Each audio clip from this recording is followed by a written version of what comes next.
From the conference center at Temple Ici Square, le centre de conférence de Temple Square à Salt Lake City. Vous allez assister à la session de la prêtrise de la 177e conférence générale d'octobre de l'Église de Jésus-Christ des Saints des Derniers Jours. Cette session est diffusée à des milliers d'églises dans le monde entier. La musique de cette session sera interprétée par un chœur de pères et de fils des pieux de Centerville, Bountiful et Bountiful West en Utah.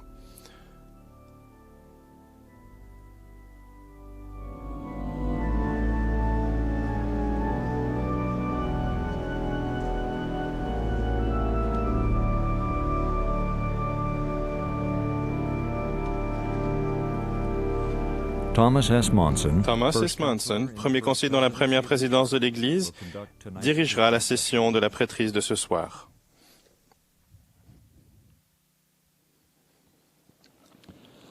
We welcome you, brethren, to the Mes general frères, nous vous souhaitons la bienvenue à cette session générale de la prêtrise de la 177e conférence générale d'octobre de l'Église de Jésus-Christ des Saints des Derniers Jours.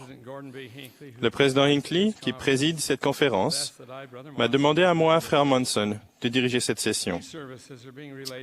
Cette réunion est transmise par satellite aux détenteurs de la prêtrise réunis dans le tabernacle, l'Assembly Hall, le Marriott Center de l'Université Brigham Young, le Centre de formation des missionnaires de Provo et dans des bâtiments de nombreux pays du monde. Les chants de cette session seront interprétés par un chœur de pères et de fils des pieux de Centerville, Bountiful et West Bountiful en Utah, sous la direction de Stephen Shank avec Richard Elliott à l'orgue. Nous commencerons cette session de la prêtrise en écoutant le chœur chanter « Sauveur d'Israël ». Ensuite, Marilyn R.C. Tingey, membre des 70, fera la prière.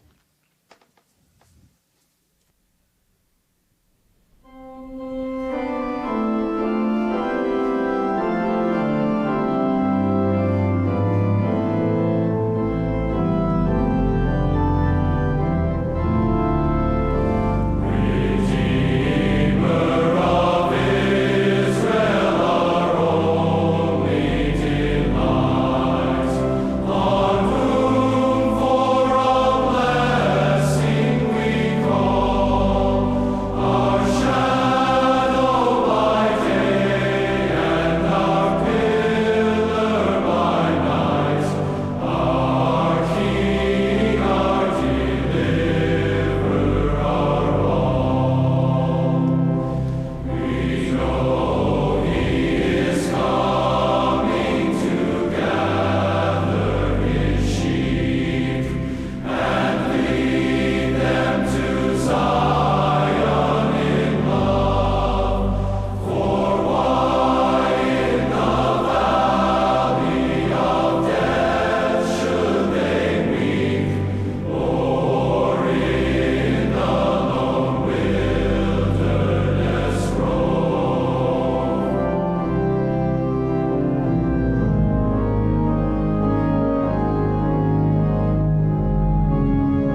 Our Father in heaven, tonight Notre we Père qui es aux cieux, ce soir nous sommes rassemblés dans de nombreuses nations, pays, territoires du monde en tant que membres de ta sainte prêtrise, la prêtrise de Melchisédek et d'Aaron. Comme nous sommes reconnaissants de détenir cette prêtrise, nous reconnaissons la présence du président Gordon B. Hinckley, le grand prêtre, président du corps de la prêtrise de l'Église de Jésus-Christ des Saints des Derniers Jours. Nous prions que tu continues de le soutenir dans tout ce qu'il fait pour nous diriger et participer à cette grande conférence.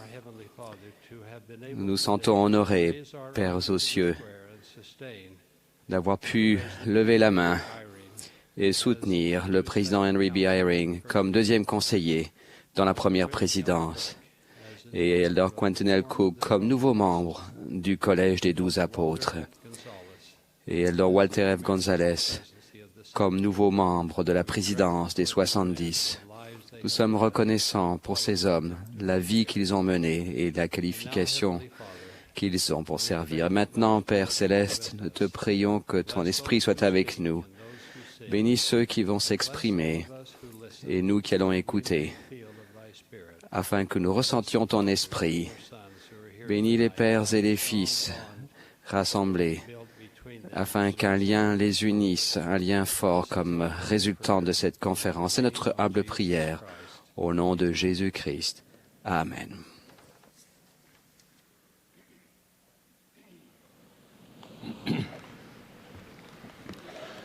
The choir will now sing.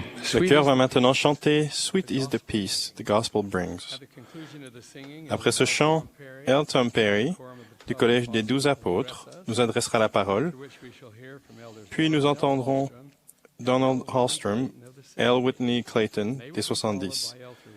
Ils seront suivis par de Walter Gonzalez, qui a été soutenu ce matin comme membre de la présidence des 70. Le chœur.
I was privileged last month J'ai eu l'honneur, le mois dernier, de recevoir la mission d'assister à un séminaire avec les présidents de mission de l'interrégion de l'Ouest de l'Amérique du Nord. Parmi les présidents de mission présents se trouvait mon fils Lee, qui a été appelé à servir avant la fin de ma mission d'1 an dans la présidence de l'interrégion d'Europe centrale. Cela faisait 3 longues années que je n'avais pas passé de temps avec lui, à l'exception de quelques brèves visites lorsque je passais par son interrégion pour d'autres tâches. Après un repas pour faire connaissance avec tous les présidents de mission et leurs femmes, Lee, moi et nos femmes respectives sommes allés à ma chambre d'hôtel pour parler. Notre conversation s'est concentrée bien sûr sur l'œuvre missionnaire. Lee a expliqué ce qui s'était produit chez ces missionnaires depuis que frère Hinckley nous avait demandé de placer plus haut la barre de la qualification pour le service missionnaire. Il a signalé une nette amélioration dans la préparation des missionnaires qui arrivent dans le champ de la mission. Au cours de la conversation, nous nous sommes rappelés une expérience que Lee et moi avions eue quand il allait au lycée. Lee faisait partie de l'équipe d'athlétisme de son lycée. Il faisait de la course de vitesse et du saut en hauteur. Pendant les Jeux olympiques de l'été 1968 à Mexico, le monde a été séduit par un jeune sauteur en hauteur peu connu du nom de Dick Fosbury.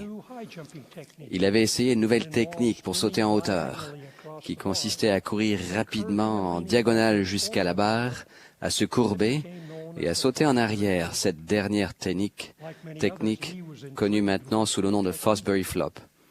Comme de nombreuses autres personnes, Lee était intrigué par cette nouvelle technique, mais il n'avait pas d'endroit pour s'y entraîner avant la rentrée scolaire.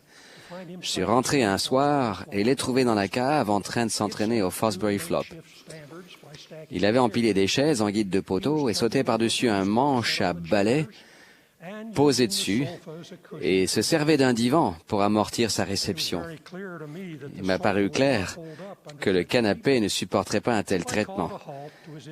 J'ai donc mis le holà à cette session de saut intérieur. Mais je les invitais à aller avec moi à un magasin d'articles de sport où nous avons acheté du rembourrage en mousse pour la réception et des poteaux de saut en hauteur afin qu'ils puissent pratiquer cette discipline à l'extérieur. Après avoir essayé le Fosbury Flop, Lee a décidé de revenir à la technique du rouleau ventral. À la fin de l'été et jusqu'au début de l'automne, il s'entraînait toujours de nombreuses heures dans le jardin à sauter en hauteur. Un soir que je rentrais du travail, j'ai trouvé Lee en train de s'entraîner à sauter. Je lui ai demandé « À quelle hauteur est la barre ?»« 1,74 m, m'a-t-il répondu. « Pourquoi cette hauteur en particulier ?» lui ai-je demandé. « Il faut franchir cette hauteur pour se qualifier aux rencontres d'athlétisme de l'État, m'a-t-il répondu. « Y arrives-tu » lui ai-je demandé. « Oui, à chaque fois, je n'ai jamais raté. »« Plaçons la barre plus haut alors et voyons si tu y arrives, ai-je répliqué. « Je risquerais de rater, a-t-il répondu. Je lui ai alors posé cette question. « Comment pourras-tu connaître ton potentiel si tu ne places jamais la barre plus haut ?» Nous avons donc commencé à lever la barre à 1,79 m, puis à 1,82 m et ainsi de suite, tandis qu'il essayait de s'améliorer. Lee est devenu un meilleur sauteur en hauteur, car il ne se contentait pas de franchir la hauteur minimale. Il a appris que, même si cela impliquait un échec, il devait continuer de placer la barre plus haut pour devenir le meilleur sauteur qu'il pouvait être. Le souvenir de cette expérience avec mon fils m'a fait penser au message que frère Ballard a donné à la session de prêtrise de la conférence générale d'octobre 2002, au cours de laquelle il a exhorté les jeunes gens de l'Église à devenir la plus grande génération de missionnaires. Il a annoncé que la barre, le niveau minimal pour le service missionnaire, avait été élevé. Il a dit aux jeunes gens de la prêtrise d'Aaron de se préparer plus vigoureusement à satisfaire à ces nouveaux critères plus élevés. Il a aussi donné des instructions aux pères, aux évêques et aux présidents de Pieux sur la manière d'aider les jeunes gens à se préparer à faire une mission à plein temps. Dans sa conclusion de cette même session de la prêtrise, frère Hinckley a commenté le discours de frère Ballard. Il a dit, « Frère Ballard vous a parlé des missionnaires. Je cautionne ce qu'il a dit. J'espère que nos jeunes gens et nos jeunes filles relèveront le défi qu'il leur a lancé. Nous devons lever la barre de la dignité et des qualifications de ceux qui vont dans le monde comme ambassadeurs du Seigneur Jésus-Christ. Peu après, dans une lettre datée du 11 décembre 2002, la première présidence a donné des instructions aux dirigeants de l'Église sur les principes d'éligibilité pour le service missionnaire à plein temps. Elle stipulait: le service missionnaire à plein temps est un honneur pour les membres qui sont appelés par inspiration par le président de l'Église. Les évêques et les présidents de pieux ont la grande responsabilité de trouver les membres dignes et qualifiés qui sont spirituellement, physiquement, émotionnellement prêts pour ce service sacré et qui peuvent être recommandés sans réserve. Les personnes qui ne sont pas capables de faire face aux exigences physiques, mentales et émotionnelles du service missionnaire à plein temps en sont honorablement dispensées et ne doivent pas être recommandées. Elles peuvent être appelées à servir à d'autres postes édifiants. Les dirigeants de l'Église ont placé la barre plus haut et désormais les critères minimums pour prendre part à l'œuvre missionnaire sont d'être moralement digne, d'être en bonne santé physique, d'être fort et d'être développé intellectuellement, socialement et émotionnellement. Dans toute compétition de saut en hauteur, il y a une hauteur minimale de départ. Le sauteur en hauteur ne peut pas demander à commencer plus bas. De même, vous ne devez pas vous attendre à ce qu'on baisse les critères pour vous faire partir en mission. Si vous voulez être missionnaire, vous devez être capable de satisfaire aux critères minima. Mais une fois que vous aurez satisfait à ces critères, ne devrez-vous pas essayer de placer la barre plus haut? Je vous pose la même question que j'ai posée à mon fils. Comment pourrez-vous connaître vos potentiels si vous ne placez pas la barre plus haut? Je vous exhorte à prendre conscience qu'il existe des critères minima et que vous devez y satisfaire pour faire une mission à plein temps, mais à ne pas vous arrêter là. La plus grande génération de missionnaires n'atteindra pas son plein potentiel si elle ne place pas la barre plus haut. Voici quelques suggestions sur ce que vous pouvez tous faire pour placer la barre encore plus haut, vous qui vous préparez au service missionnaire. Les critères physiques minimums d'un missionnaire à plein temps se rapportent à la santé, à la force physique potentielle de ce dernier.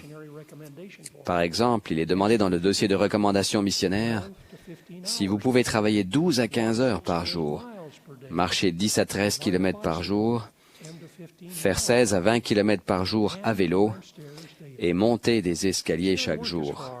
L'œuvre missionnaire est difficile et les missionnaires à plein temps doivent être en bonne condition physique pour servir. Placer la barre à un niveau physique plus élevé peut impliquer une mise en forme supplémentaire. Cela peut aussi impliquer l'amélioration de votre aspect physique. Un missionnaire doit s'habiller d'une certaine manière, avoir une apparence très soignée qui comporte avoir une coupe de cheveux convenable, être rasé de frais, porter une chemise blanche propre, une cravate et d'un costume bien repassé, ainsi que des chaussures bien cirées. Préparez-vous maintenant à une mission à plein temps en adoptant la présentation d'un missionnaire à plein temps. Placez la barre plus haut dans votre préparation intellectuelle.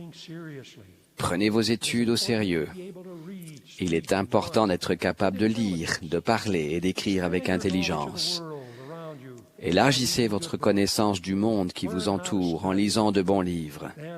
Apprenez à étudier, puis appliquez vos habitudes d'études améliorées à l'étude de l'Évangile de Jésus-Christ.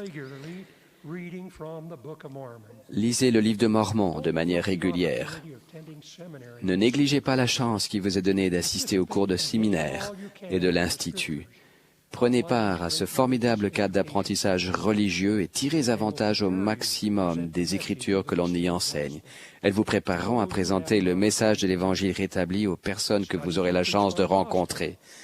Étudiez, prêchez mon Évangile.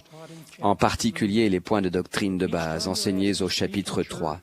Chaque fois que l'on vous demandera de faire un discours à l'Église ou d'enseigner la leçon de la soirée familiale, concentrez-vous sur ces points de doctrine de base. Dans Doctrinal 11, le Seigneur nous dit « Ne cherche pas à annoncer ma parole, mais cherche tout d'abord à obtenir ma parole, et alors ta langue sera déliée. Puis, si tu le désires, tu auras mon esprit et ma parole.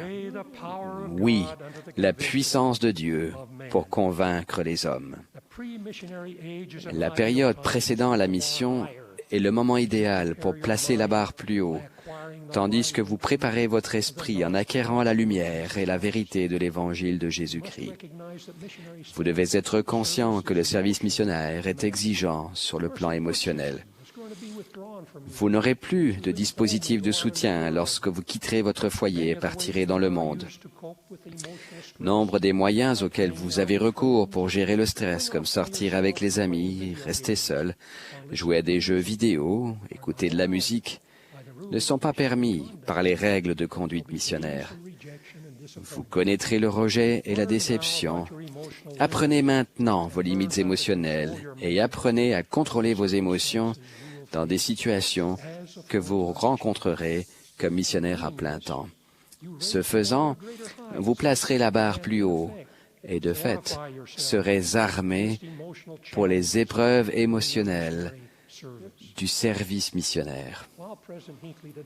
Bien que Frère Hinckley ne l'ait pas mentionné, les missionnaires potentiels doivent également se préparer en développant les qualités sociales nécessaires à l'accomplissement d'une mission. De plus en plus de jeunes s'isolent en jouant aux jeux vidéo, en écoutant de la musique avec un casque et en communiquant par téléphone cellulaire, portable, par courriel, par message texte, etc. Au lieu de le faire en personne, une grande partie de l'œuvre missionnaire implique de communiquer avec les gens face à face. Et si vous ne placez pas la barre plus haut dans les développements de vos qualités sociales, vous ne serez pas prêt comme il faut. Je vais vous faire une suggestion simple. Trouvez un travail qui implique de communiquer avec les gens. Pour vous motiver davantage, fixez l'objectif de gagner assez d'argent par votre travail à plein temps ou mi-temps pour payer au moins une grande partie de votre mission. Je promets de grandes bénédictions sur les plans social, physique, mental, émotionnel et spirituel à chaque jeune homme qui paiera une grande partie de sa mission. La dignité personnelle est le critère spirituel minimum pour accomplir une mission. Cela signifie que vous êtes digne à tous égards de contracter et de respecter les alliances sacrées du Temple. Veuillez prendre conscience que bien que vous puissiez enseigner en tant que missionnaire de manière persuasive, seul l'esprit converti. Prêcher mon évangile donne une bonne description de ce qu'est l'œuvre missionnaire. Il dit, étant représentant autorisé de Jésus-Christ, vous pouvez renseigner aux gens avec pouvoir et autorité que la rédemption vient dans et par l'intermédiaire du Saint-Messie et que personne ne peut demeurer en la présence de Dieu si ce n'est par les mérites et la miséricorde et la grâce du Saint-Messie. Nous vous rappelons qu'on demandera beaucoup à qui l'on a beaucoup donné. Nous lançons à nouveau l'appel à tous les jeunes hommes qualifiés spirituellement, physiquement et émotionnellement de venir prêts afin de devenir missionnaires de l'Église de Jésus-Christ. Assurez-vous de satisfaire aisément aux critères minima du service missionnaire et de placer continuellement la barre plus haut. Préparez-vous à être plus efficace dans ce magnifique appel. Puisse Dieu vous bénir, afin que vous en ayez le désir, en quittant cette session de la prêtrise, de la conférence générale, et que vous commenciez maintenant à vous préparer au service glorieux qui vous attend comme missionnaire du Seigneur Jésus-Christ. Au nom sacré de Jésus-Christ. Amen.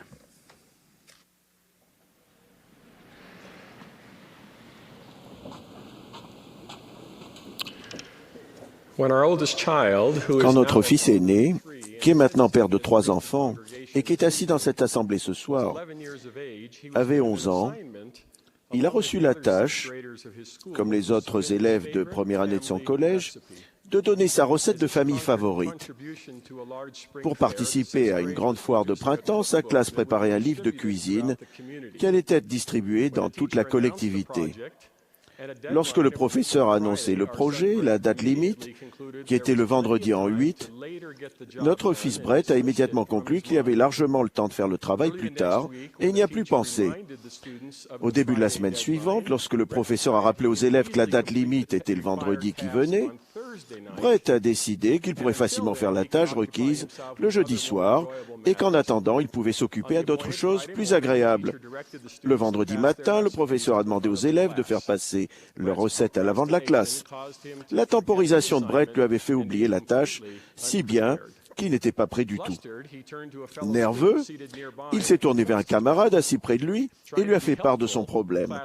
Son camarade, voulant l'aider, lui a dit « J'ai apporté une recette en plus, tu peux t'en servir si tu veux. » Brett s'est empressé de prendre la recette, a écrit son nom dessus et l'a donnée, pensant qu'il avait échappé à toute conséquence liée à son manque de préparation.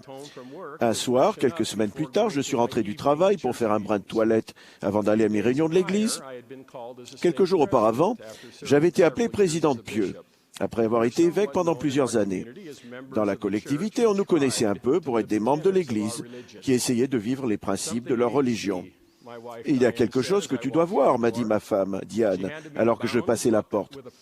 Elle m'a donné un livre relié avec une page marquée. J'ai jeté un coup d'œil au titre. « Les favoris de l'école Noélanie de 1985 ». J'ai ouvert à la page indiquée et lu « Famille Alstrom, recette favorite, gâteau au rhum Bacardi ».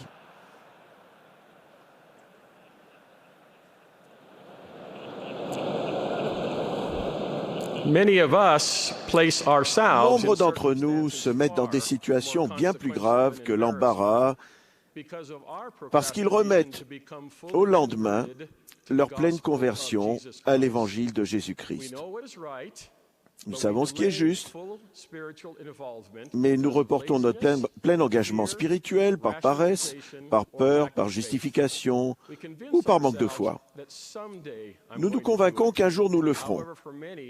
Cependant, pour beaucoup, ce jour n'arrive jamais, et même pour les autres qui finissent par changer, il y a une perte irrécupérable de progression et sûrement une régression. Un moyen d'évaluer partiellement notre temporisation spirituelle est de nous questionner sur notre attitude lors des réunions de l'Église. Est-ce la recherche de la connaissance par l'étude et aussi par la foi qui transforme automatiquement ce que nous apprenons en action? Ou sommes-nous de ceux qui croient avoir déjà entendu tout cela, ce qui bloque tout de suite l'accès de l'esprit à notre cœur et à notre esprit, et fait que la temporisation devient une grande partie de notre personnalité. Il a été dit d'un célèbre ami de l'Église rétablie, qui avait contracté l'alliance qu'il obéirait à tous les commandements que le Seigneur lui donnerait, qu'il reçut la parole avec joie, mais que Satan le tenta immédiatement, et que les soucis du monde lui firent rejeter la parole. Comparez cela avec la déclaration claire du Seigneur. « Celui qui reçoit ma loi et l'accomplit, celui-là est mon disciple. » Alma a déclaré avec une grande émotion, « Et maintenant, mes frères, je souhaite du plus profond de mon cœur, oui, avec une grande anxiété, et même jusqu'à la souffrance, que vous écoutiez mes paroles et rejetiez vos péchés, et ne remettiez pas plus tard le jour de votre repentir. » Amulek, ami et compagnon d'enseignement d'Alma, a souligné le message en proclamant, « Car voici, cette vie est le moment où les hommes doivent se préparer à rencontrer Dieu.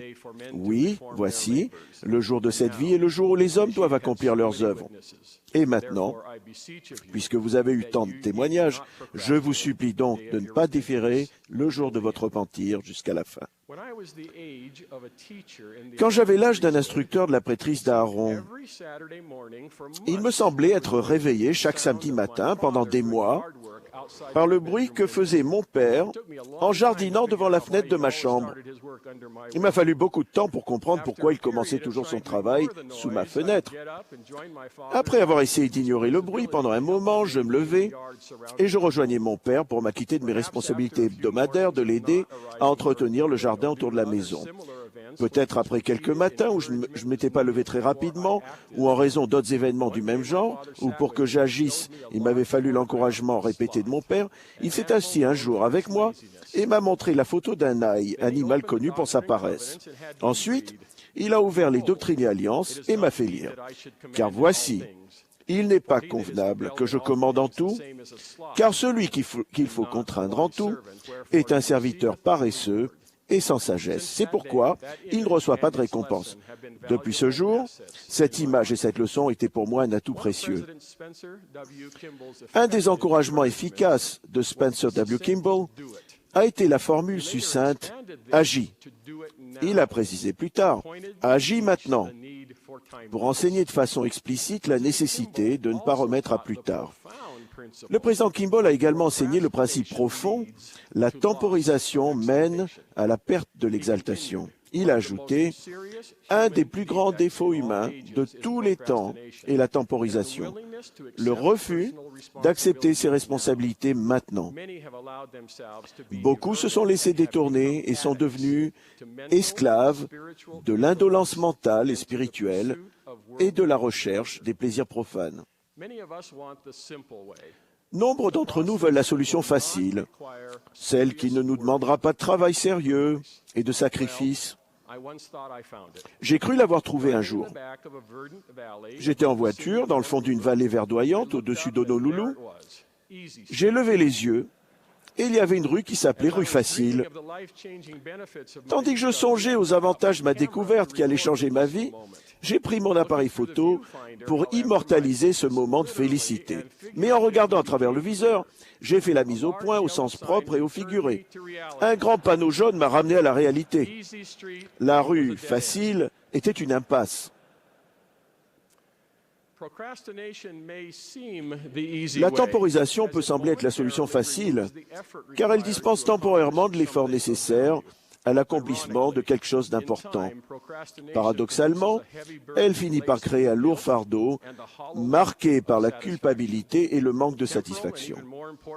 Nous n'atteindrons pas d'objectifs temporels et surtout spirituels si nous temporisons. C'est maintenant qu'il faut faire preuve de foi. C'est maintenant qu'il faut s'engager à être droit. C'est maintenant qu'il faut faire tout ce qui est nécessaire pour résoudre les situations que nous ne désirons pas. C'est maintenant qu'il faut se réconcilier avec Dieu par l'intermédiaire du processus miséricordieux de changement rendu possible par le Rédempteur de l'humanité. Nous supplions toutes les personnes qui ont reçu le témoignage de la véracité de l'Évangile et de l'Église de Jésus-Christ des saints des derniers jours et qui n'ont pas été baptisés et confirmés. Tous les détenteurs de la prêtrise d'Aaron ou de la prêtrise de Melchisédek qui par transgression ou par paresse vivent contrairement à un serment et à une alliance sacrée. Tous les membres dotés de l'Église qui ne remplissent pas actuellement les critères pour avoir une recommandation à l'usage du temple. Tous les membres qui ont été offensés par les actions d'un autre membre et qui se sont éloignés d'une façon ou d'une autre de l'Église. Toutes les personnes qui mènent une double vie et portent le fardeau de péchés non résolus. J'ai le témoignage que nous pouvons tous changer, et cela dès maintenant. Cela peut être difficile, mais nos afflictions peuvent être englouties dans la joie du Christ. J'en témoigne. Au nom de Jésus-Christ. Amen.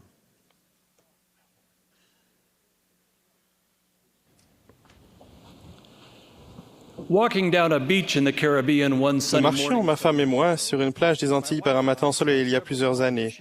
Et j'ai vu plusieurs petits bateaux de pêche qui avaient été échoués sur le sable. Quand nous nous sommes arrêtés pour regarder les bateaux, j'ai appris quelque chose sur la pêche que je n'ai jamais oublié. Au lieu d'utiliser des filets, des lignes ou des hameçons, Les pêcheurs de cet endroit utilisaient des pièges simples, faits de mailles de fil de fer. Chaque piège avait la forme d'une boîte. Les pêcheurs coupaient des ouvertures verticales d'une vingtaine de centimètres de chaque côté du piège, puis recourbaient les fils de fer coupés vers l'intérieur, créant des fentes étroites par lesquelles les poissons pouvaient entrer. Vous devinez peut-être le fonctionnement de ces pièges. Les pêcheurs emportaient un piège en mer avec de l'appât et le descendaient vers le fond.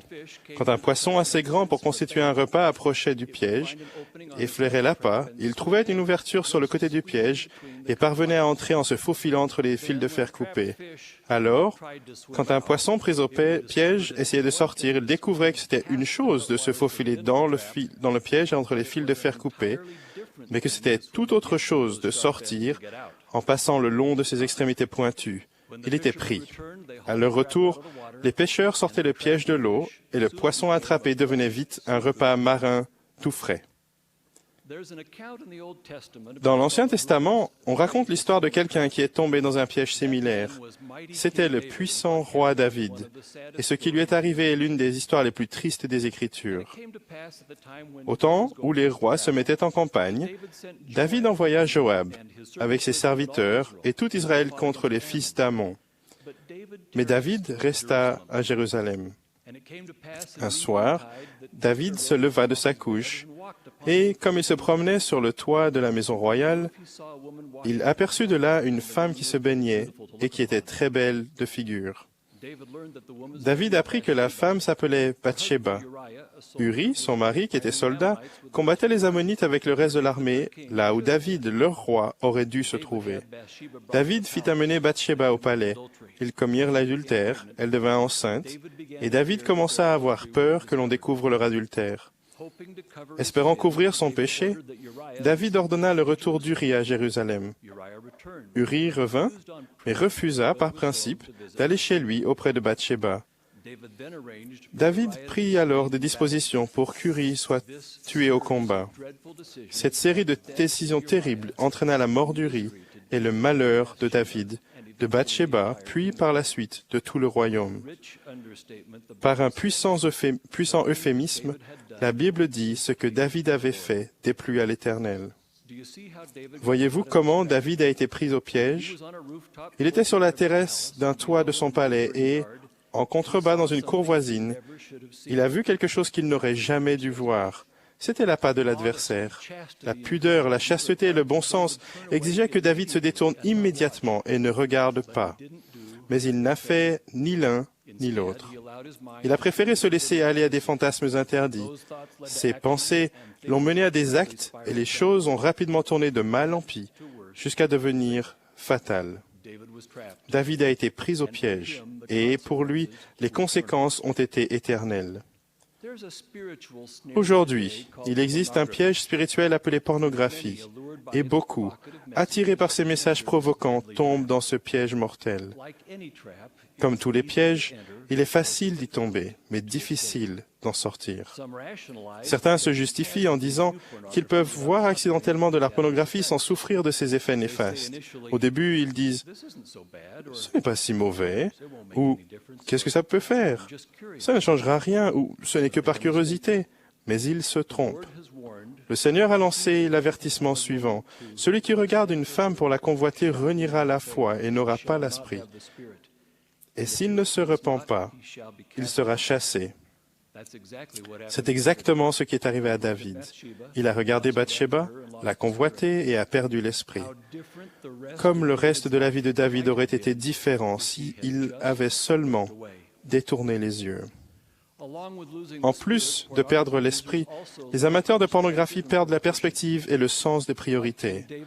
Comme le roi David, ils essaient de cacher leurs péchés, oubliant que rien n'est caché aux yeux du Seigneur. Les conséquences réelles commencent à s'accumuler tandis que l'estime de soi disparaît, que les douces relations s'aigrissent, que le mariage se flétrit et que le nombre des victimes innocentes commence à augmenter. Trouvant que ce qu'ils ont déjà vu ne les satisfait plus, ils font l'expérience d'images plus poussées. Lentement, ils deviennent dépendants même s'ils ne le savent pas. Et, comme pour David, leur comportement se détériore à mesure que leur valeur morale se désintègre. À mesure que, dans le monde entier, la culture populaire dégénère, les médias, le monde du spectacle, la publicité et l'Internet sont de plus en plus saturés de choses sordides. Mais la popularité selon les valeurs dominantes du monde est une toise très dangereuse à utiliser pour mesurer ce qui est juste ou même ce qui n'est pas dangereux. Un film ou une émission télévisée peut être bien connu et apprécié de millions de spectateurs et néanmoins contenir des images et des comportements pornographiques. Si quelque chose dans un film n'est pas trop mal, cela signifie automatiquement que ce n'est pas trop bien non plus. Par conséquent, le fait que d'autres regardent des films ou ouvrent des sites Internet qui ne sont pas convenables n'est pas une excuse pour nous. La vie des détenteurs de prêtrise doit être conforme aux principes du Sauveur et de son Église, pas à ceux du monde. Le Sauveur a enseigné, « Et bénis sont tous ceux qui ont le cœur pur, car ils verront Dieu. » Les promesses de l'Évangile sont édifiantes et ennoblissantes, voire exaltantes. Nous recevons ces promesses par des alliances qui sont conditionnées par notre obéissance à la pureté et à la moralité. Quand nous vivons avec droiture et cherchons à nous purifier le cœur, nous nous rapprochons de Dieu et de l'Esprit. De la situation de notre cœur dépendent les preuves de la divinité que nous voyons dans le monde maintenant, et elles nous qualifient pour l'accomplissement futur de la promesse que ceux qui ont le cœur pur verront Dieu. Notre quête est celle de la pureté. C'est pourquoi l'apôtre Jean a écrit, « Bien-aimés, nous sommes maintenant enfants de Dieu, et ce que nous serons n'a pas encore été manifesté. Mais nous savons que, lorsque cela sera manifesté, nous serons semblables à lui, parce que nous le verrons tel qu'il est. Quiconque a cette espérance en lui se purifie, comme lui-même est pur. » Si vous êtes déjà pris au piège de la pornographie, c'est maintenant qu'il faut vous libérer avec l'aide du Sauveur. Il est possible d'en sortir, mais vous aurez besoin de son aide pour y échapper. Votre guérison complète dépendra de votre repentir complet. Allez voir votre évêque immédiatement. Demandez sa direction inspirée. Il vous aidera à mettre en action un plan de repentir qui rétablira votre estime personnelle et ramènera l'esprit dans votre vie. Le pouvoir guérisseur de l'expiation du Seigneur Jésus-Christ a de l'effet sur toutes les afflictions, même celle-là. Si vous voulez vous tourner vers le Sauveur de tout votre cœur et suivre les conseils de votre évêque, vous trouverez la guérison que vous recherchez. Le Sauveur vous aidera à trouver la force de résister à la tentation et le pouvoir de surmonter les mauvaises habitudes, comme l'a enseigné Moroni. Et en outre, je voudrais vous exhorter à venir au Christ et à vous saisir de tout bon don et à ne pas toucher aux mauvais dons, ni à ce qui est impur. Oui, venez au Christ et soyez rendus parfaits en lui, et refusez-vous toute impiété. Et si vous vous refusez toute impiété, et aimez Dieu de tout votre pouvoir, de toute votre pensée et de toute votre force, alors sa grâce vous suffit, afin que par sa grâce vous soyez parfaits dans le Christ. Puisse Dieu bénir nos efforts sincères pour être purs de cœur et d'esprit, pour que la vertu orne sans cesse nos pensées. Je témoigne de l'amour rédempteur du Sauveur et du pouvoir purificateur de son expiation, au nom de Jésus-Christ. Amen.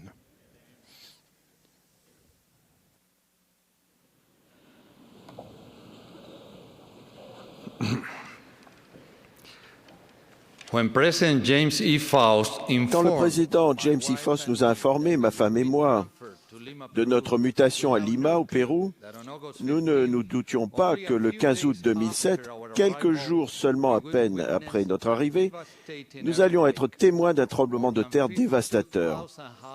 Plus de 52 000 maisons ont été détruites par sa seule force. Pire encore, il a fait plus de 500 morts. 9 d'entre eux étaient membres de l'Église. Les membres des pieux d'Ica et de Pisco et des districts de Cañete et de Chincha ont subi le choc des suites du séisme. L'Église a apporté un secours immédiat à ses membres et aux personnes d'autres dénominations religieuses. Le matin suivant le tremblement de terre, les membres de la région sinistrée recevaient de la nourriture et des vêtements, et avant midi, l'Église offrait de l'aide humanitaire à la protection civile du pays. Beaucoup de membres qui s'étaient retrouvés sans abri ont été abrités dans nos églises. En dépit du caractère inattendu de la catastrophe, l'organisation de la prêtrise a très bien fonctionné pour secourir les défavorisés. Les présidents de pieux et de district ainsi que les évêques sont sortis aider leurs membres, quelques minutes à peine après le tremblement de terre. La situation terrible dans laquelle ces dirigeants de la prêtrise sont sortis mérite d'être soulignée. C'était la nuit. Les lumières étaient éteintes. Tout était détruit autour. Et la terre n'arrêtait pas de trembler. Ces remarquables dirigeants de la prêtrise ont mis leur famille en sécurité et se sont avancés dans la pénombre, au milieu des gens qui pleuraient et des maisons détruites. Ils sont donc sortis pendant la nuit et les jours suivants, faisant face à de fréquentes répliques puissantes et menacés par une alerte au raz-de-marée. Ils ont cherché parmi les décombres, dans l'agitation, risquant leur vie pour retrouver tous les membres.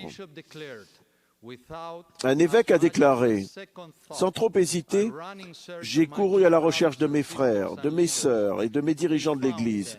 Il les a trouvés. » C'est ainsi qu'il a passé la plus grande partie de la nuit. Qu'est-ce qui a motivé ces dirigeants à aller sauver les autres au péril de leur vie? Certainement, c'était leur grande foi dans le Sauveur et son Église. C'était leur compréhension de leur appel. Ce sont des principes de l'Évangile gravés en eux avant le tremblement de terre et non pendant la crise. Gravés non pas à l'encre, mais par l'Esprit sur les tables de chair de leur cœur. Le risque de tremblement de terre a toujours existé. Quand ou comment il arriverait, personne ne le savait. Lorsqu'il s'est produit, il a été dévastateur. Mais sous la direction de la prêtrise, les difficultés du moment ont été vaincues. Dans de nombreux cas, lorsque les membres en étaient incapables, le Seigneur a fait la différence. Certains membres ont dit avoir vu des hommes en blanc les aider à sauver leur vie. D'autres ont entendu des voix les diriger. Des années de service dans l'Église les ont formés à s'organiser et à s'entraider. La même chose se produit dans notre vie. Nous ne savons pas quand ni comment les tremblements de terre vont nous toucher. Il est peu probable qu'il s'agisse de tremblements de terre littéraux, comme au Pérou, mais plutôt des tentations, des péchés ou des épreuves, comme le chômage ou les maladies graves. C'est aujourd'hui qu'il faut se préparer à ce genre de tremblement de terre. C'est aujourd'hui qu'il faut se préparer et non pendant la crise. Que faisons-nous aujourd'hui pour graver dans notre âme les principes de l'Évangile qui nous soutiendront dans les moments d'épreuve? Par exemple, qu'est-ce que Joseph, qui a été vendu en Égypte, a semé en son âme pour répondre « Comment pourrais-je faire un aussi grand mal et pécherais-je contre Dieu ?» lorsqu'il a repoussé les pressions de la femme de Potiphar pour qu'il enfreigne la loi de chasteté? Qu'est-ce que Néphi avait déjà semé en son âme pour pouvoir répondre lorsque Dieu lui a donné un commandement? J'irai et je ferai, car je sais. Ce qu'ont fait ces grands dirigeants était de permettre à l'Esprit d'écrire des principes de l'Évangile en leur âme. Les écrire ne se fait pas en un jour. C'est l'exposition totale de notre âme au principe de la justice qui fera la différence dans notre préparation au tremblement de terre spirituel. Cette exposition peut être améliorée par la méditation et la rupture avec les mauvaises influences. Des principes éternels s'implanteront en nous si nous prenons le temps non seulement de lire les enseignements des prophètes et les Écritures, mais aussi de méditer à leur sujet à l'aide de la prière. Néphi, par exemple, a pris le temps de s'asseoir et de méditer. Ce faisant, il a été exposé à des joyaux doctrinaux. Prenez le temps de faire ce que le Seigneur nous a commandé. Amassez toutes ces choses dans votre cœur et que la gravité de l'éternité repose sur votre esprit. Dans un monde qui exige de plus en plus de notre temps, il est essentiel de prendre le temps de méditer dans notre foyer afin de comprendre la doctrine divine. Comme le Sauveur l'a dit, rentrez chez vous et méditez sur ces choses, afin de pouvoir comprendre et préparer votre esprit pour demain. Si nous le faisons, notre exposition à la doctrine et à ses principes continuera de s'améliorer. Si nous écoutons également les exhortations du Seigneur au sujet des mauvaises influences, il va très probablement y avoir des gens qui vont faire pression sur nous pour que nous agissions ou pensions de sorte que de futures secousses nous trouvent mal préparés. À ce sujet, le Sauveur nous a donné une clé qui nous aidera à mieux nous préparer aujourd'hui aux vicissitudes à venir. Il a dit, « C'est pourquoi si ta main est une occasion de chute, coupe-la. Ou si ton frère est une occasion de chute et ne confesse pas et n'abandonne pas, il sera retranché. » Heureusement, le Sauveur enseignait ce que signifiait se couper la main. Il n'est pas question de se mutiler volontairement, mais de supprimer les influences qui nous empêchent de nous préparer au tremblement de terre de demain. Si j'ai des amis qui ont une mauvaise influence sur moi, le conseil est clair, car il vaut mieux que tu entres dans la vie sans ton frère, plutôt que ton frère et toi soyez jetés dans la géhenne. Le Seigneur a appliqué ce même principe lorsqu'il a averti Néphi de quitter ses frères, qui devenaient une influence dangereuse. On comprend que cette séparation ne s'applique pas qu'aux amis, mais à toute mauvaise influence, comme les émissions de télévision, les sites Internet, les films, les livres, les jeux ou la musique inconvenant. Si nous gravons ce principe dans notre âme, nous recevrons de l'aide pour résister à la tentation de céder aux mauvaises influences. Si nous améliorons notre exposition à la doctrine, cela fera de nous des détenteurs de la prêtrise chez qui les valeurs de l'Évangile sont profondément ancrées. Nous serons mieux préparés à faire face aux séismes qui se produiront sans prévenir, au moment où nous nous y attendons le moins. Nous, détenteurs de la prêtrise, nous nous sentirons concernés par la promesse faite au prophète Jérémie. Voici, je t'établis en ce jour sur tout le pays comme une ville forte, une colonne de fer et un mur d'airain contre le peuple du pays. Alors nous serons en mesure d'exprimer notre gratitude, comme l'a fait Sœur Cruzado à Ica.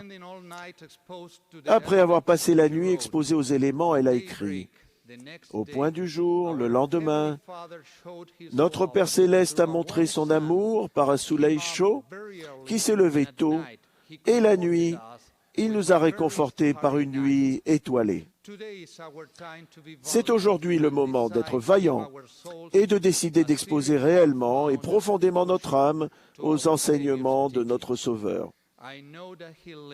Je sais qu'il vit, et qu'une fois que nous aurons fait tout ce que nous pouvons, il fera la différence. J'en témoigne, au nom de Jésus-Christ. Amen.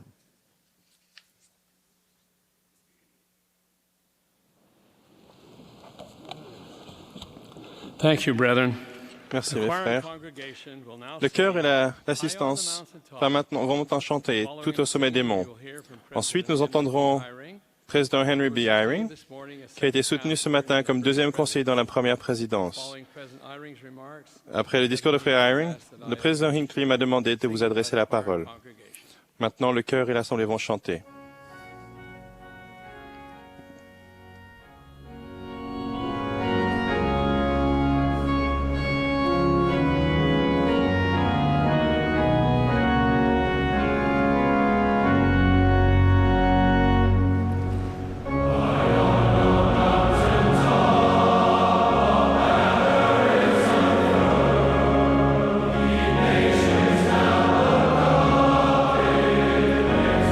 All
Tonight, my Ce thoughts soir, are on a boy je pense à un garçon in the world. qui se trouve quelque part dans le monde. He is wondering if Il se demande s'il est capable de faire ce qui est exigé d'un détenteur de la prêtrise.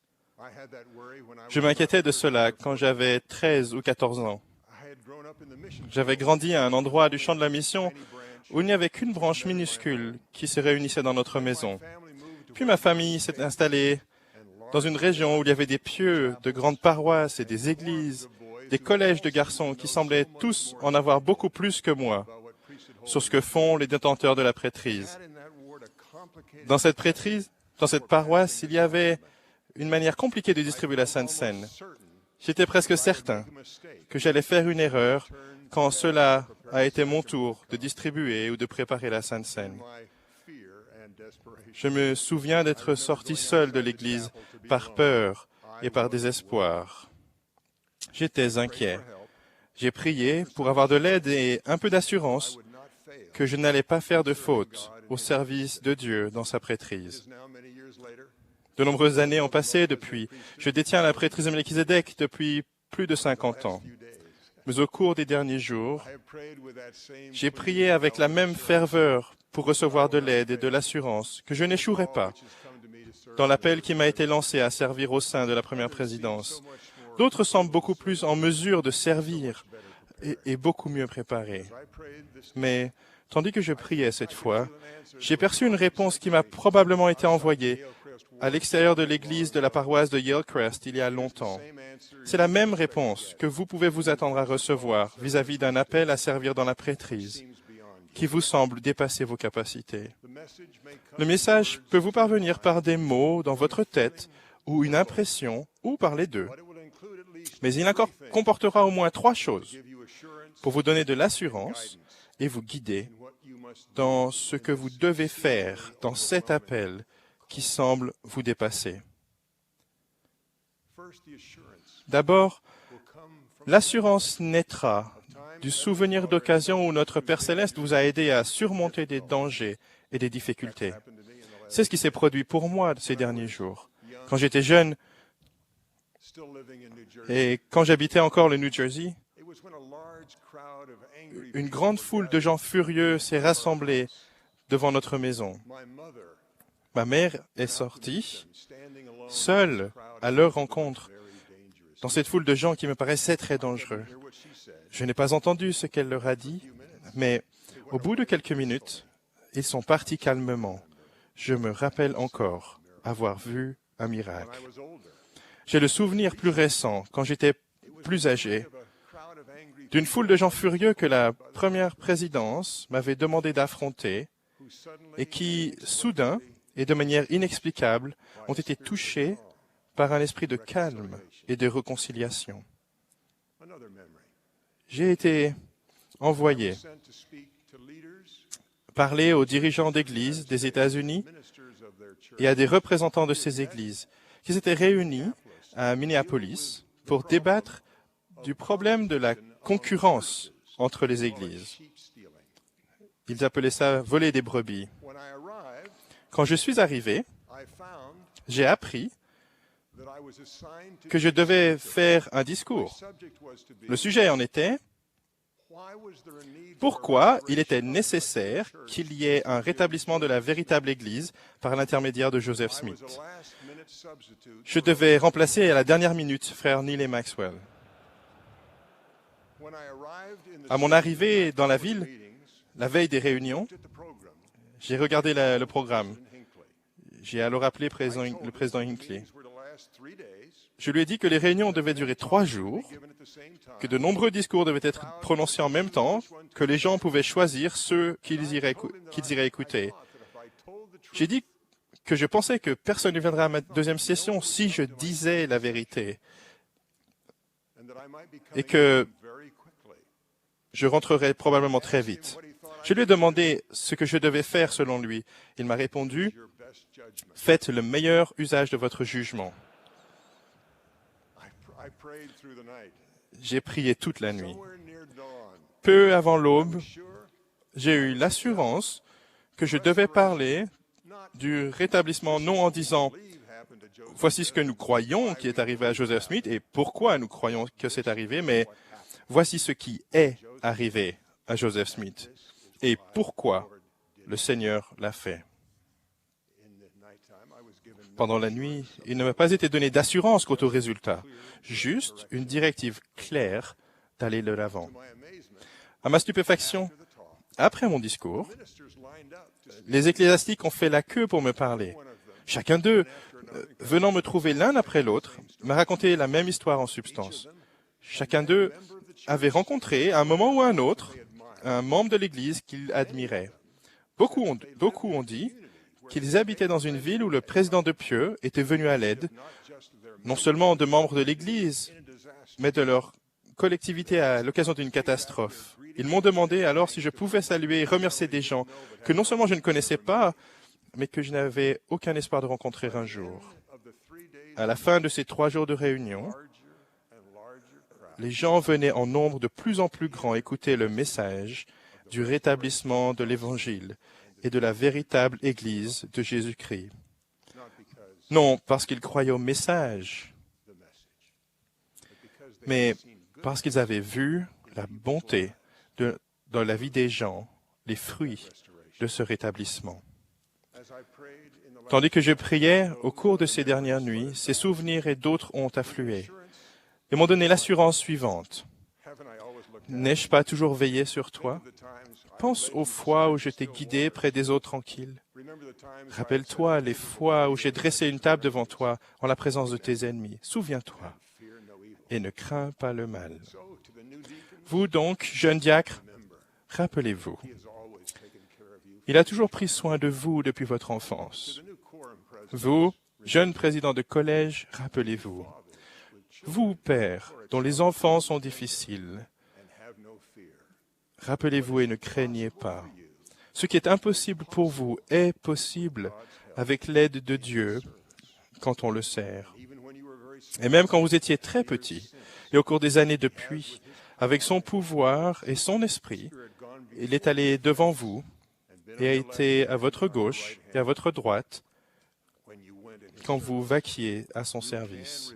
Vous pouvez recevoir l'assurance que Dieu veillera sur vous si vous priez avec foi. Pour cela, je le sais. La seconde partie du message, vous la recevrez tandis que vous prierez pour avoir de l'aide, pour vous acquitter d'une tâche difficile qui m'a été donnée très tôt vendredi matin. J'avais prié, comme vous le ferez, pour vaincre l'incompétence écrasante. La réponse m'est venue très claire et très directe. En fait, comme une réprimande pendant ma prière. Oublie-toi. Commence à prier pour les gens que tu dois servir. Cela fait des merveilles, je peux en témoigner, pour amener le Saint-Esprit. Mais attendez-vous à perdre la notion du temps tandis que vous priez. Vous éprouverez de l'amour pour les gens que vous devez servir, vous ressentirez leurs besoins, leurs espoirs, leurs blessures et ceux de leur famille.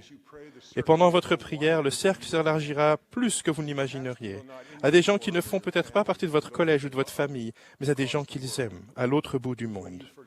Si vous vous oubliez pour prier pour le cercle d'autres personnes que votre service peut toucher, votre service s'élargira dans votre cœur. Cela changera non seulement votre manière de servir, mais également votre cœur. Et cela parce que le Père et son Fils bien-aimé, que vous êtes appelés à servir, connaissent et aiment tant de gens que votre service va toucher, bien qu'il vous semble limité à quelques-uns.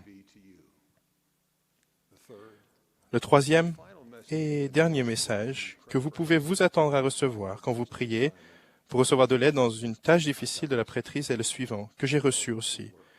Mettez-vous au travail. Le pouvoir de la prêtrise est donné pour bénir autrui. Et cela exige toujours de faire des efforts, de faire quelque chose. En général, quelque chose de difficile. Alors vous pouvez vous attendre aussi, en plus de l'assurance de l'aide de Dieu et du commandement de vous oublier, l'incitation claire du Saint-Esprit à faire quelque chose qui bénira la vie de quelqu'un. Cela peut être aussi évident que d'aller dans la prière, rendre visite à une personne, une famille ou un membre du collège que vous êtes chargé de servir. Pour un père, il peut s'agir de corriger l'un de ses enfants. que ce que vous devez faire soit de corriger ou d'enseigner l'évangile de Jésus-Christ, vous l'accomplirez mieux si vous comprenez et vous souvenez ce qu'est le succès visé. Vous devez aider notre Père Céleste et son Fils Jésus-Christ à faire que la vie éternelle soit possible pour les personnes que vous servez. Pour que cela se fasse, il faut que l'Esprit fasse pénétrer un témoignage dans leur cœur. Et ce témoignage doit les amener à choisir de respecter les commandements en dépit des tempêtes et des tentations qui pourront survenir. Si vous avez cela en tête, l'Esprit vous guidera pour que vous enseigniez et corrigiez avec le pouvoir de la prêtrise. Vous vous garderez purs afin d'enseigner avec l'Esprit. Vous prierez pour que l'Esprit vous dise quand et comment corriger et comment faire preuve d'un surcroît d'amour. Tout ce que vous faites dans votre service de la prêtrise peut être guidé et mesuré par la manière dont cela a pu aider les gens à intégrer suffisamment dans leur vie et dans leur cœur le témoignage de la vérité pour que l'expiation opère et continue d'opérer. Vous pouvez recevoir de l'assurance dans votre service, vous pouvez vous oublier et commencer à prier pour les gens que vous devez servir et à les aimer. Vous pouvez aussi choisir quoi faire et mesurer la réussite par le changement qui se produit dans le cœur des gens que vous servez. Mais ce ne sera jamais facile pour vous, ni pour les gens que vous servez. La souffrance dans le service et dans le repentir sera toujours nécessaire pour amener le pouvoir de l'expiation à changer les cœurs. C'est dans la nature de ce que vous êtes appelés à faire. Pensez au Sauveur, au service de qui vous êtes. Voyez-vous un moment de sa vie ici-bas où cela a été facile pour lui? A-t-il demandé des choses faciles à ses disciples à l'époque? Alors, pourquoi est-ce que ce devrait être jamais facile à son service ou pour ses disciples? La raison en est suggérée par l'expression « un cœur brisé ». Vous avez été très bien instruits à ce sujet aujourd'hui. Les Écritures parlent de gens dont le cœur a été adouci. Mais plus souvent, les mots qui décrivent l'état que nous recherchons pour nous-mêmes et pour les gens que nous servons est un cœur brisé. Cela nous aidera peut-être à accepter que notre appel à servir et la nécessité du repentir que nous recherchons ne seront pas faciles. Cela nous aide aussi à mieux comprendre pourquoi le témoignage doit pénétrer jusqu'au tréfonds du cœur des membres de l'Église. La foi que Jésus-Christ a expié leurs péchés doit pénétrer jusqu'au tréfonds de leur cœur, un cœur brisé. Donc, ce soir, décidons ensemble de ce que nous allons faire. Tous, quel que soit notre appel, avons des tâches qui dépassent nos capacités. J'en ai, et vous en avez. C'est vrai du simple fait que la réussite consiste à faire pénétrer le témoignage dans le cœur des gens. Nous ne pouvons pas le faire. Dieu lui-même n'imposera cela à personne. La réussite exige donc que les gens que nous servons choisissent d'accepter le témoignage de l'Esprit dans leur cœur. L'Esprit est prêt, mais beaucoup de gens ne sont pas prêts à inviter l'Esprit. Notre tâche, qui est en notre pouvoir, consiste à inviter l'Esprit dans notre vie, afin que les gens que nous servons veuillent avoir dans leur vie les fruits de l'Esprit, les fruits qu'ils voient dans la nôtre. Cela m'amène à quelques suggestions quant à ce que nous pouvons choisir de faire ou de ne pas faire. Certaines des choses que nous faisons favorisent la présence de l'Esprit. Certaines forcent l'Esprit à se retirer. Vous le savez par expérience personnelle. Nul détenteur de la prêtrise qui veut réussir ne sera négligent quant aux choses qu'il regarde. Choisir de regarder des images lascives fera se retirer l'Esprit. Frère Clayton vous a mis en garde, mieux que jamais, contre les dangers de l'Internet et des médias qui nous mettent des images pornographiques sous les yeux. Mais le manque de pudeur est si répandu aujourd'hui que la vie quotidienne exige de la discipline. Choisir délibérément de ne pas attarder nos regards sur ce qui pourrait faire naître en nous des sentiments qui repousseraient l'esprit. La même attention est nécessaire pour nos paroles. Nous ne pouvons pas espérer parler au nom du Seigneur si nous ne sommes pas attentifs à nos paroles. Les jurons et les propos obscènes offensent l'esprit. Les jurons et les propos obscènes semblent être plus répandus, tout comme le manque de pudeur. Autrefois, il n'y avait qu'en certains endroits et parmi certains groupes que l'on entendait prendre le nom du Seigneur en vain, ou qu'on disait des vulgarités et des plaisanteries grossières. Cela semble être maintenant partout et être socialement acceptable pour beaucoup, alors que ce ne l'était pas autrefois. Vous pouvez décider, et vous devez décider de changer votre façon de vous exprimer, même si vous ne pouvez pas contrôler ce que les autres disent. Mais je sais par expérience personnelle que dans cette situation terrible, vous pouvez compter sur l'aide de Dieu. Il y a des années, j'ai été officier dans l'armée de l'air pendant 2 ans, dans un bureau avec un colonel de la marine, un colonel de l'armée de terre et un commandant de marine grisonnant. Ils avaient appris à parler en temps de guerre et en temps de paix, d'une manière qui m'offensait. Et je savais que cela chassait le Saint-Esprit. J'étais alors missionnaire de district. Et le soir, j'essayais d'aller trouver et d'instruire des gens sous l'influence du Saint-Esprit. C'était très difficile. Je n'étais que lieutenant. Ils étaient mes supérieurs de plusieurs grades. Je n'avais pas de moyen de changer leur manière de s'exprimer, mais j'ai prié pour recevoir de l'aide. Je ne sais pas comment Dieu l'a fait, mais avec le temps, leur langage a changé. Lentement, les jurons puis la vulgarité ont disparu. Ce n'est que quand ils buvaient de l'alcool qu'ils réapparaissaient, mais c'était le soir, et je pouvais demander à partir pour aller faire l'œuvre missionnaire. Vous pouvez avoir des souvenirs comme cela pour soutenir votre foi quand la vie vous place à des endroits difficiles. Dieu aide le détenteur de la prêtrise fidèle qui décide de ne voir et de ne dire aucun mal, même dans un monde inique. Ce ne sera pas facile. Ce n'a jamais été. Mais la promesse peut s'accomplir pour vous, comme je sais qu'elle peut s'accomplir pour moi.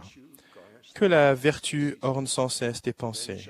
Alors, ton assurance deviendra grande dans la présence de Dieu, et la doctrine de la prêtrise se distillera sur ton âme, comme la rosée des cieux. Je témoigne que je sais que vous et moi, nous détenons la prêtrise de Dieu, et qu'il exaucera les prières que nous lui adressons pour avoir une douce assurance et de l'aide pour mieux le servir. Je vous le promets et vous en témoigne. Au nom de Jésus-Christ. Amen.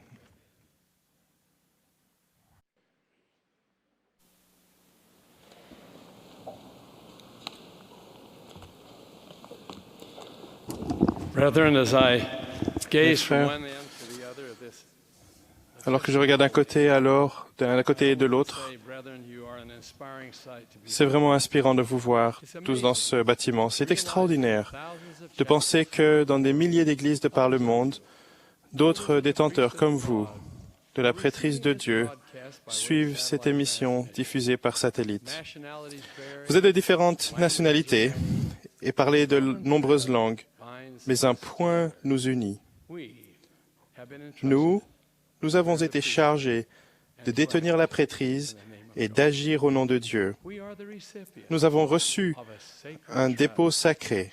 much is Beaucoup expected. est attendu de nous. We who hold the priesthood Nous, of God qui détenons et honorons la prêtrise de Dieu, faisons partie des personnes qui ont été réservées pour cette époque spéciale de l'histoire. described us. L'apôtre Pierre nous a décrit au verset 9 du premier chapitre de 2 Pierre, « Vous êtes une race élue, un sacerdoce royal, une nation sainte, un peuple acquis, afin que vous annonciez les vertus de celui qui vous a appelé des ténèbres à son admirable lumière. » Comment pouvons-nous, vous et moi, nous qualifier pour être dignes de cette appellation de sacerdoce royal? Quelles sont les caractéristiques d'un vrai fils du Dieu vivant? Ce soir, j'aimerais que l'on examine certaines de ces caractéristiques. Les temps et les situations peuvent changer, mais les marques d'un véritable détenteur de la prêtrise de Dieu ne varient pas. Je suggère que chacun de nous acquiert en premier la marque de la vision. Un écrivain a dit que la porte de l'histoire tourne sur de petits gonds, et il en est de même de la vie des gens. Si nous appliquions cette maxime à nous, nous pourrions dire que nous sommes le résultat de nombreuses petites décisions. En fait, nous sommes le produit de nos choix.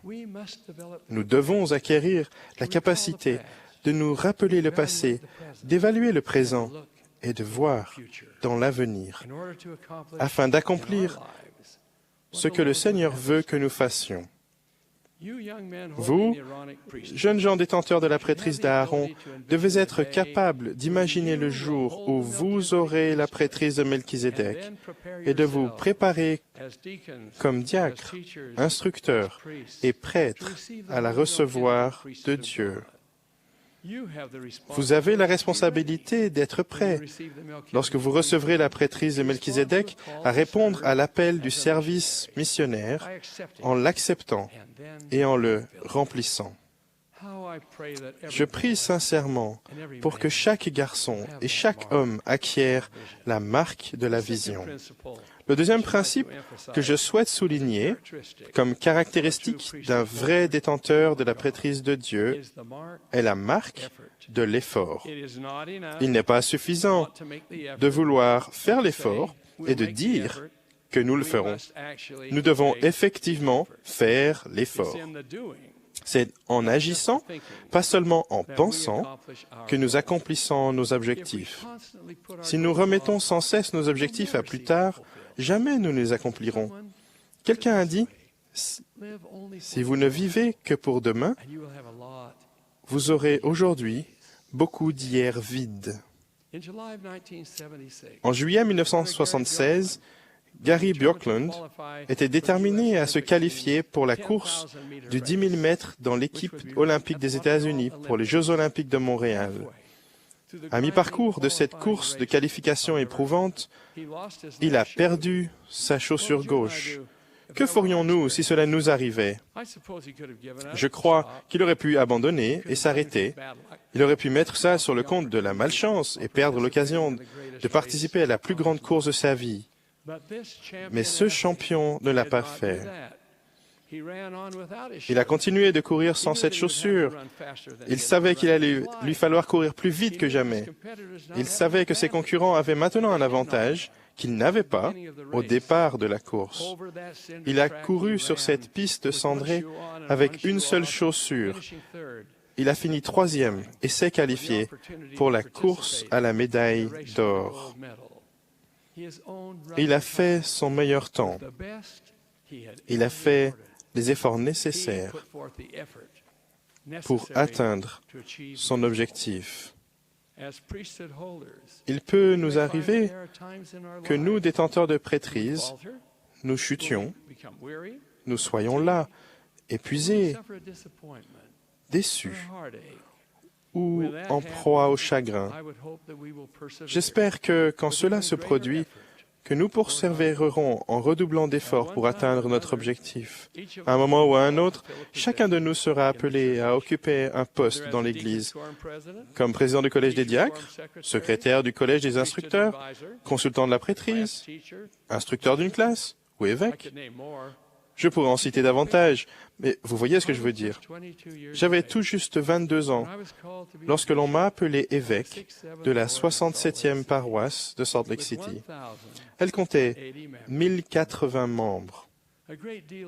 Il fallait beaucoup d'efforts pour veiller à ce que toutes les affaires soient traitées et que chaque membre se sente accepté et protégé. Malgré l'ampleur de la tâche, je ne me suis pas laissé déborder. Je me suis mis au travail et j'ai fait tout ce que je pouvais pour servir au mieux de mes capacités. Chacun de nous peut faire de même, quel que soit l'appel ou la tâche. L'année dernière, j'ai décidé de voir combien d'habitations du temps où j'étais évêque existaient toujours. J'ai roulé doucement dans les rues qui faisaient autrefois partie de la paroisse.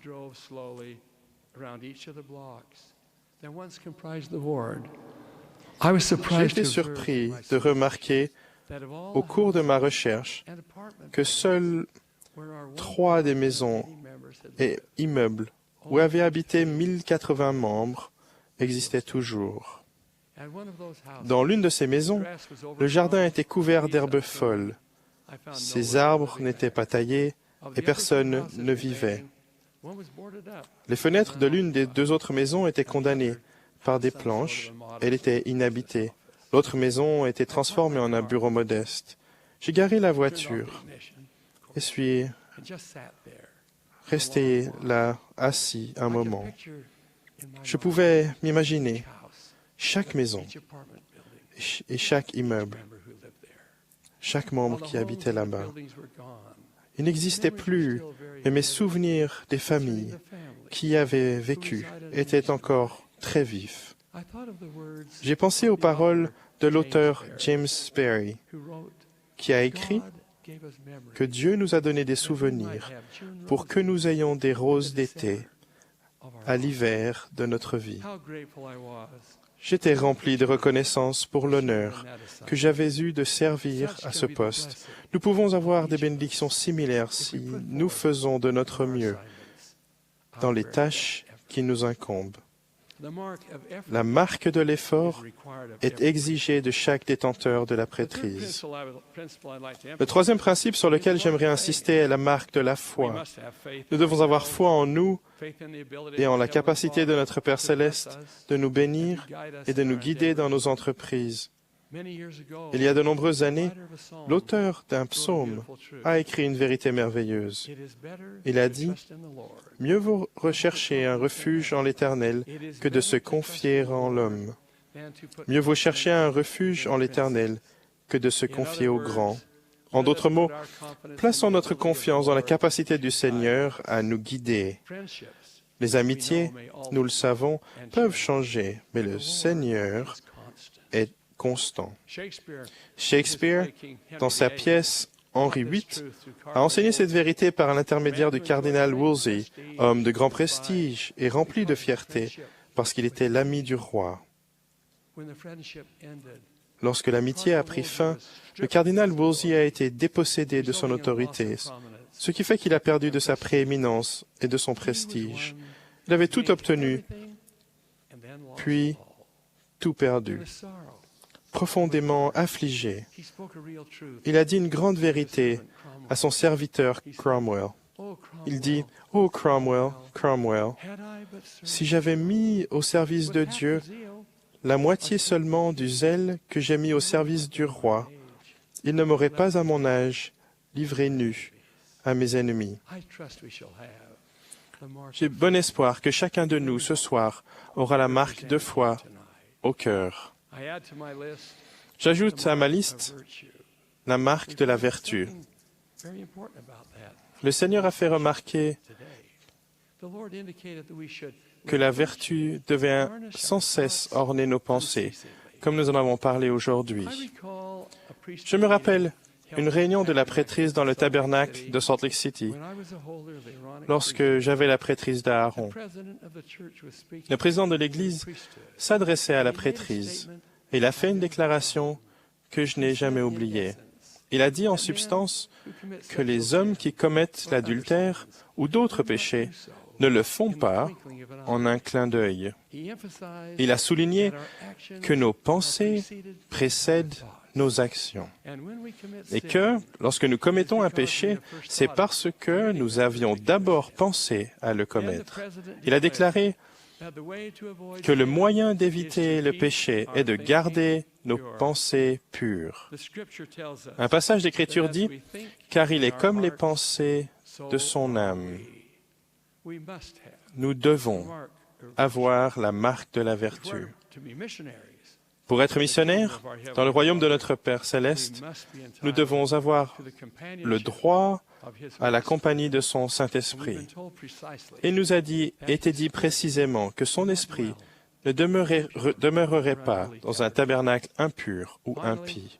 Finalement, j'ajoute la marque de la prière. Le désir de communiquer avec son Père céleste est la marque d'un véritable détenteur de la prêtrise de Dieu. Lorsque nous prions en famille et individuellement, faisons-le avec foi et confiance en Dieu. Souvenons-nous de l'injonction de l'apôtre Paul aux Hébreux, car il faut que celui qui s'approche de Dieu croit que Dieu existe et qu'il est le rémunérateur de ceux qui le cherchent. Si quelqu'un d'entre nous a été lent à écouter le conseil de prier toujours, il n'y a pas de meilleur moment pour commencer que maintenant. William Cooper a déclaré « Satan tremble lorsqu'il voit le plus faible des saints à genoux ». Les personnes qui pensent que prier peut être le signe d'une faiblesse physique doivent se rappeler que l'homme n'est jamais plus grand que lorsqu'il est à genoux. Rappelons-nous toujours l'humble prière et l'ardent désir, muet ou exprimé, qui dans le cœur se fait sentir l'élan d'un feu sacré. Ô toi, par qui nous allons à Dieu, chemin de vérité, Seigneur, toi qui le sais bien mieux, apprends-nous à prier. En cultivant la marque de la prière, nous recevrons les bénédictions que notre Père céleste a pour nous. Pour conclure, puissions-nous avoir la vision, puissions-nous faire l'effort, puissions-nous être un exemple de foi et de vertu et toujours intégrer la prière à notre vie. Alors nous serons vraiment un sacerdoce royal. C'est là ma prière personnelle ce soir.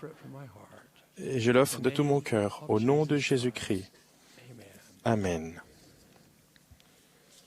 Mes frères, nous vous rappelons que l'émission du Chœur du Tabernacle aura lieu demain matin de 9h30 à 10h, heure de Salt Lake City. La session de conférence du dimanche matin suivra immédiatement. Nous remercions ce chœur de père et de fils pour la belle musique qu'il a interprétée ce soir.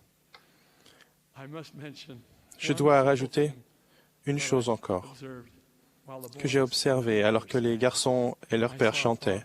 J'ai vu un père qui avait les cheveux rouges. J'ai vu un fils juste à ses côtés qui avait aussi les cheveux roux. Et je me suis souvenu d'une conférence dans le tabernacle où je me suis senti poussé à aller dire bonjour à quelqu'un qui était juste au premier rang. Je l'ai fait. Et j'ai vu alors un garçon qui avait les cheveux roux. Et je lui ai dit, qu'ils sont beaux tes cheveux. Je sais que les garçons qui ont les cheveux roux peuvent accomplir toutes choses. Et en tant que président de mission, j'aurais souhaité avoir un garçon roux dans toutes les zones, dans tous les districts. Et alors je lui ai serré la main et je suis remonté sur l'estrade. Et j'ai reçu une note de sa maman. Elle dit, ce que vous avez fait pour mon fils, je ne peux jamais vous le repayer. Il a toujours été timide parce qu'il avait des cheveux roux. Et les autres garçons se moquaient de lui. Et vous avez tout changé parce que vous avez dit. Et maintenant, il se tient devant le miroir chaque matin avec son peigne et sa brosse pour se peigner les cheveux. Quelquefois, nous faisons du bien sans le savoir, mais en suivant l'esprit pour aider un jeune garçon qui était embarrassé par ses cheveux roux, pour qu'il devienne quelqu'un qui a du succès, avec juste une visite toute simple. Notre président Hinckley, est ce type d'homme qui sort le meilleur d'entre nous et de chaque personne qu'il rencontre et de chaque autorité générale en rendra témoignage de cette vérité. Notre dernier orateur, bien sûr, sera Gordon B. Hinckley, notre prophète bien-aimé. Et après son discours, le chœur chantera « We ever pray for thee ». Ensuite, Robert J. Dallenbar, membre émérite des 70, fera la prière de clôture. Président Hinckley.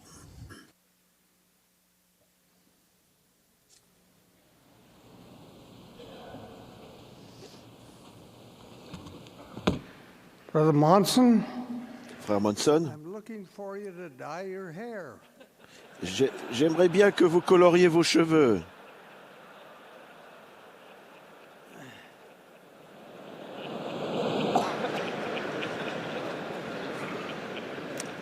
My beloved brethren, wherever you Mes may frères be, bien-aimés, here où in que the vous soyez, conference center, ici dans le centre de or in a church conférence, hall far away across ou the dans un sea. bâtiment de l'église au-delà des What mers, a remarkable thing it is comme c'est remarquable that que we nous can puissions speak in parler this conference center dans ce centre de and that you can conférence hear what we say et que vous in a puissiez place entendre as far away as ce que nous Cape disons Town, dans un South lieu aussi Africa. éloigné que le Cap en I Afrique have du chosen Sud. tonight to speak to the subject J'ai choisi ce of soir de anger. parler de la colère. I realize that this is a little unusual, Je sais que c'est but un I peu think it is inhabituel, timely.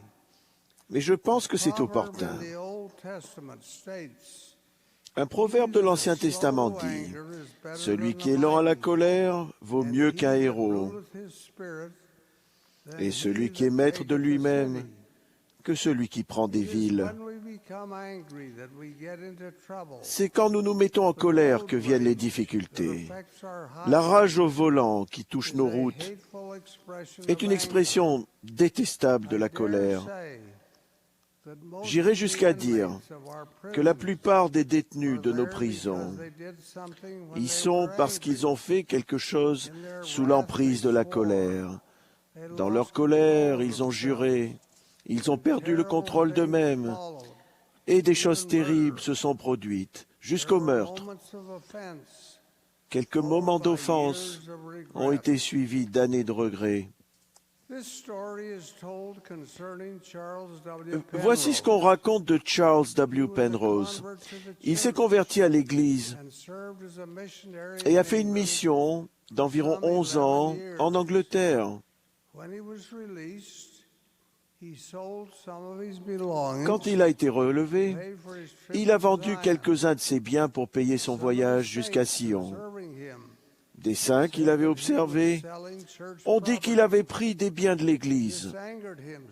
Cela l'a mis en colère. Il est monté à l'étage de sa maison, s'est assis et a écrit ces vers que vous connaissez bien. Sois vainqueur de tes sentiments, apprends à les maîtriser. L'impulsion de tes jugements sagement sache apaiser. Il possède un très grand pouvoir. L'esprit qui est calme et froid. La passion détruit tout espoir de voir triompher le droit. Ne prononce condamnation de l'ami, de l'ennemi.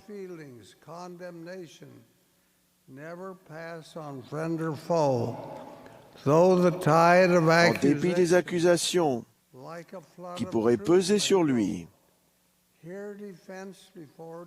Mais écoute son plaidoyer. Un rayon peut, par bonheur, dévoiler le fiel ordurier du mensonge accusateur.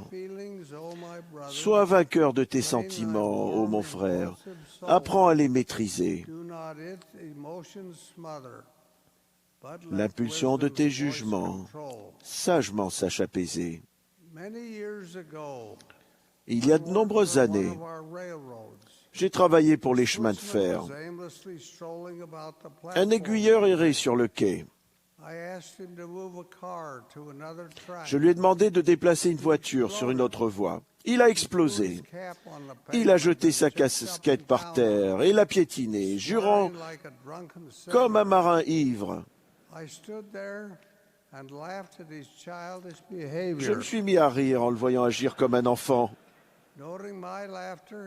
Me voyant rire, il s'est mis à rire de sa propre bêtise. Puis il est monté tranquillement sur la locomotive d'aiguillage, l'a conduite jusqu'à la voiture vide, qu'il a déplacée sur une voie vide. J'ai pensé à un verset d'Ecclésiaste.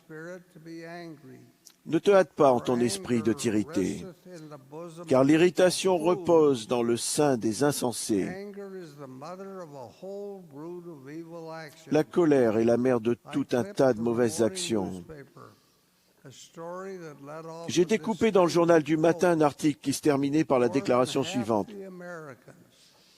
Plus de la moitié des Américains qui auraient pu célébrer leur 25e anniversaire de mariage depuis l'an 2000 ont divorcé, se sont séparés ou sont devenus veufs avant de l'avoir atteint. Le veuvage ne dépend pas de la volonté des conjoints, bien sûr, mais le divorce et la séparation, si. Le divorce est trop souvent le fruit amer de la colère. Un homme et une femme tombent amoureux, comme ils disent. Chacun trouve l'autre merveilleux. Ils n'éprouvent d'affection romantique pour personne d'autre. Ils raclent les fonds de tiroir pour acheter une bague de fiançailles. Ils se marient. Tout n'est que bonheur. En tout cas pour un temps. Puis des petites choses sans conséquence mènent à la critique. Des petits défauts sont transformés en torrents de critiques. Ils s'éloignent, ils se séparent, puis avec rancœur et amertume, ils divorcent. C'est le cycle qui se répète sans cesse dans des milliers de cas. C'est tragique. Mais comme je l'ai dit, c'est dans la plupart des cas le fruit amer de la colère. Je pense à mon propre mariage. Ma compagne éternelle est décédée il y a 3 ans et demi. Mais nous avons vécu 67 ans ensemble. Je ne me rappelle pas m'être jamais querellé avec elle. Elle a voyagé avec moi et a fait des discours dans tous les continents, plaidant pour l'exercice de la retenue, de la gentillesse et de l'amour. Un petit magazine qui m'est parvenu il y a quelques années contenait ce qui suit. Je cite. Un jour, un homme qui avait été calomnié par un journal est allé trouver Edward Everett Hale pour lui demander quoi faire. Hale lui a dit, « Ne faites rien. La moitié des gens qui ont acheté le journal n'ont pas vu l'article. La moitié de ceux qui l'ont vu ne l'ont pas lu. La moitié de ceux qui l'ont lu ne l'ont pas compris. La moitié de ceux qui l'ont compris ne l'ont pas cru.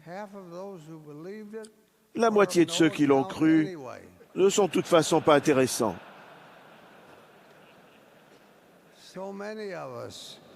Beaucoup d'entre nous font toute une histoire de choses sans conséquence. Comme nous sommes facilement offensés, heureux est l'homme qui peut balayer les remarques offensantes et continuer son chemin.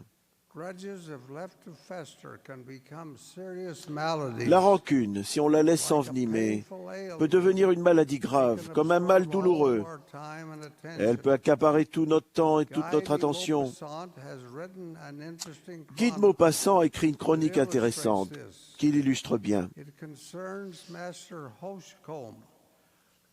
C'est l'histoire de Maître Hochkorn, qui va en ville un jour de marché. Il a des rhumatismes et en boitillant, il remarque un bout de ficelle par terre devant lui. Il le ramasse et le met avec soin dans sa poche. Son ennemi, le bourrelier, le voit faire. Le même jour, on dit au maire qu'un portefeuille contenant de l'argent a été perdu. On suppose que c'est Hochkorn qui l'a ramassé et on l'accuse de l'avoir pris. Il nie vigoureusement. En fouillant ses vêtements, on ne trouve que le bout de ficelle. Mais la calomnie l'a tellement perturbé qu'il en est obsédé. Partout où il va, il en parle aux gens et les ennuie. Il devient tellement désagréable que les gens crient après lui. Il en tombe malade. Son esprit s'affaiblit. Vers la fin décembre, il s'alite. Il meurt dans les premiers jours de janvier. Et dans le délire de l'agonie, il atteste son innocence, répétant « Une petite ficelle, See, here it is, Tenez, la Mr. voilà, Mayor. Monsieur le maire. The story is told. On raconte l'histoire We're interviewing a man on d'un his homme qui a birthday. été interviewé par des journalistes le jour de son anniversaire. Il était d'un âge avancé. They asked him On lui a how demandé he had done comment it. il avait fait pour vivre He si vieux. replied, "When my Il a wife répondu, and I were married, Quand ma femme et moi nous sommes mariés, nous avons décidé que si nous nous one disputions, of us would leave the house. l'un de nous sortirait de la I maison. attribute my longevity J'attribue ma longévité au fait que j'ai respiré du bon air frais throughout my tout au long de ma married vie conjugale. life. Anger may be justified in some circumstances. The La colère peut scriptures être tell us justifiée dans that certaines Jesus situations. drove the money changers Les Écritures rapportent que Jésus a chassé les changeurs du temple en leur disant be called the house of prayer. « Ma maison sera appelée une maison de prière, mais vous, vous en avez fait une caverne de voleurs. » This was spoken more as a rebuke Mais il a prononcé ces paroles plus sur le ton d'un reproche que dans un éclat de colère incontrôlé. Now, my dear brethren, Et maintenant, mes chers frères, I plead pour with you to clôturer, je control vous the supplie tempers, donc de contrôler put vos a humeurs, smile on your faces, de mettre sur votre visage un sourire qui effacera la colère. speak out with words of love and peace, Prononcez des paroles d'amour et de paix, and respect. de compliments et de You respect. will do this. Si vous le faites, Lives will be without regret. vous n'aurez aucun Your regret. marriages and family Votre mariage relationships et vos relations will be preserved. familiales seront protégées. You will be much happier. Vous serez You beaucoup will do plus heureux. greater good. Vous ferez You will plus de feel a bien. sense of peace that will be Vous connaîtrez une wonderful. paix qui sera May merveilleuse. the Lord bless you. Que le Seigneur vous bénisse et vous inspire à agir sans colère, sans amertume de quelque sorte que ce soit, mais à aller vers les autres avec des paroles d'amitié, de compliments et d'amour. C'est là mon humble prière. Au nom de Jésus-Christ. Amen. Amen.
Our beloved Father in heaven, Notre bon Père aimé, we have been enlightened by the Spirit nous avons été enseignés par ton esprit in this grand dans nos preaching cœurs, gathering dans ce grand rassemblement de prêtrises, and of brotherhood that we all enjoy through the priesthood. de cette grande fraternité de la prêtrise que nous détenons. We do ever pray for our beloved prophet, Nous prions pour notre prophète bien-aimé, président Hinckley, et pour ses conseillers, président Thomas S. Monson et président Henry B. Eyring, et pour tous nos frères qui servent dans les 12, dans les 70, our auxiliary presidencies, dans les présidences d'auxiliaires générales. for our temple presidencies. Nous prions pour nos présidences du Temple et de mission. Pray for our stake patriarchs, Nous prions pour nos patriarches de pieux, pour chaque détenteur de prêtrise of this church. qui sont répartis partout dans le monde de cette Église. Hearts have been touched, Heavenly Father. Nos cœurs ont été touchés, Ever carry the mark que nous puissions porter sur nous la marque de la vertu, de l'intégrité. Father, please, Père, s'il te plaît, aide-nous to so conduct our lives that we may be ever de virtuous, mener nos vies de telle manière à ce que nous soyons toujours vertueux. see no evil, Aide-nous à ne voir aucun mal et de ne faire aucun mal et de ne dire aucune mauvaise chose. each priesthood holder, S'il te plaît, bénis chaque détenteur de ce rassemblement à travers l'Église the standards pour tenir bien haut which thou hast les standards de la sainte prêtrise que tu as révélée à travers ton Fils, à travers les dirigeants. We love thee, Heavenly Father, Nous t'aimons, Père, the great workings of this church.